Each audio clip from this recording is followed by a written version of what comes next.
स्वागत है आप सभी का आपके अपने YouTube platform legal and social awareness में।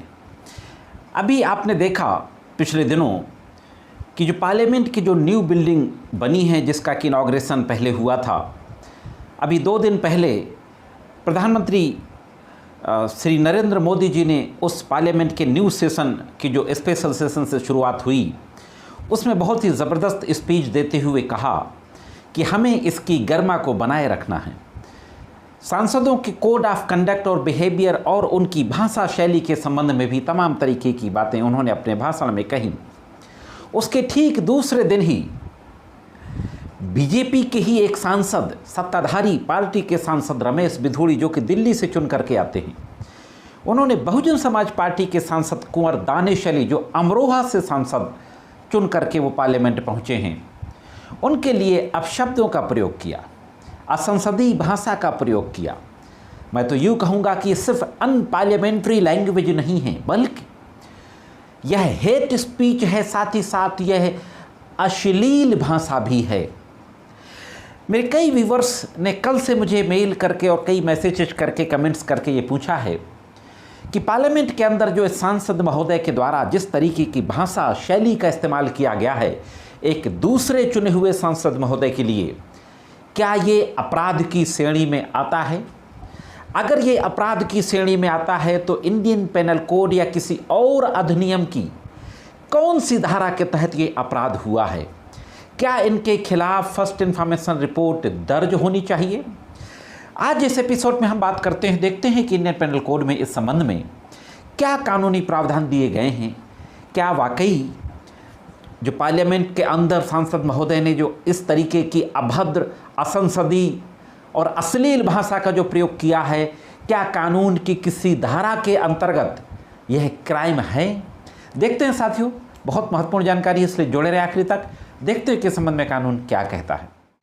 साथियों, इंडियन पेनल कोड में 3 धाराएं हैं जो इस तरीके की स्पीच को कवर करती हैं, जिसको हम हेट स्पीच कहते हैं, घृणा की भाषा जिसको कहते हैं। वो धाराएं हैं सेक्शन 153A, 153AA और 153B। 153B बाद के अमेंडमेंट करके ऐड की गई।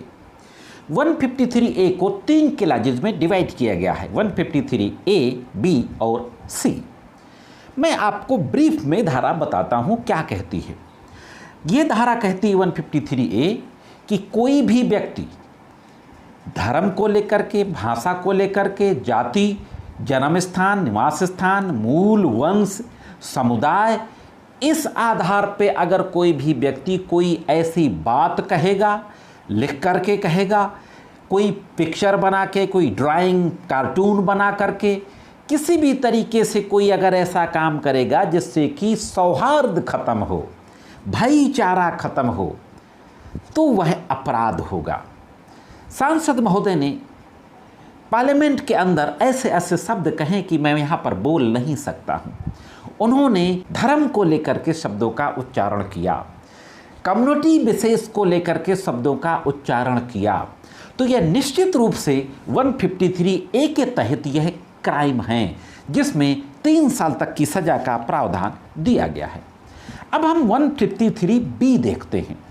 153B में कहा गया है कि imputation, assertion प्रिजुडिशियल to national integration, राष्ट्रीय अखंडता पर प्रतिकूल प्रभाव डालने वाले लाछन या प्राख्यान, किसी के ऊपर हम इस तरीके का लाछन लगाएं जो नेशनल इंटीग्रिटी पे गलत असर डाले, राष्ट्रीय अखंडता को प्रभावित करे, तो निश्चित रूप से टेररिस्ट कहा गया, उग्रवादी कहा गया।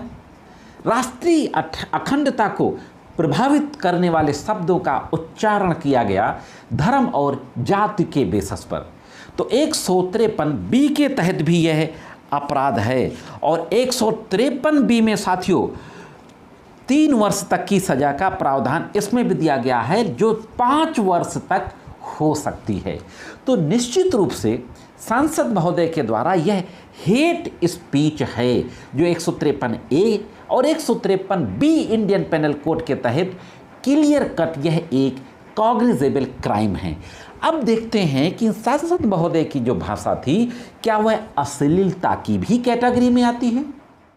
दोस्तों, पार्लियामेंट के अंदर रमेश बिधूड़ी जी जो सांसद हैं भारतीय जनता पार्टी के, उनके द्वारा आपने एक और शब्द सुना होगा, ऐसा शब्द जो प्राइवेट पार्ट को इंडिकेट करता है, कम्युनिटी विशेष के प्राइवेट पार्ट के लिए यूज किया जाता है, कहा जाता है। इंडियन पेनल कोड की सेक्शन है 294 294, जिसमें कहा गया है ऑब्सीन एक्ट्स और सॉन्ग, अश्लील कार और गाने। इसको दो क्लॉजेज में डिवाइड किया गया है, ए और बी। ए में कहा गया किसी लोक स्थान में कोई अश्लील कार, अथवा बी में कहा गया है किसी लोक स्थान में या उसके समीप कोई अश्लील गाना, पवाड़े, शब्द गाएगा, सुनाएगा या उच्चारित करेगा, प्रोनाउंस करेगा। तो सांसद महोदय के द्वारा अश्लील शब्द को उच्चारण किया गया, प्रोनाउंस किया गया, और चूंकि वह कम्युनिटी विशेष के प्राइवेट पार्ट को इंडिकेट करता है वो शब्द, इसलिए निश्चित तौर पर यह एक ऑब्सीन एक्ट है। तो 294 इंडियन पेनल कोड के तहत भी एक क्लियर कट एक ऑफेंस है। साथियों, मैं समझता हूं एक कानून का विद्यार्थी होने के नाते, विधि व्यवसाय से जुड़ा होने के नाते और धर्मनिरपेक्ष राष्ट्र का एक नागरिक होने के नाते मेरा यह मानना है कि सांसद महोदय ने सारी हदों को पार करके ना सिर्फ एक दूसरे चुने हुए सांसद महोदय का अपमान किया है, अश्लील शब्दों का इस्तेमाल किया है, धर्म और जात से संबंधित हेट स्पीच का इस्तेमाल किया है, बल्कि लोकतंत्र के पवित्र मंदिर की गरिमा को भी ठेस पहुंचाया है। इनके खिलाफ इमीडिएट 153A, 153B और 294 इंडियन पेनल कोड के तहत। और एक बात और मैं आपको बता दूं, उन्होंने ये भी कहा था कि इस मूल्य को मैं बाहर देख लूंगा। तो दिस इज ए थ्रेट, 506 के तहत भी अपराध दर्ज होना चाहिए। कॉग्निजेबल ऑफेंसेस हैं, ये सब संज्ञेय अपराध हैं।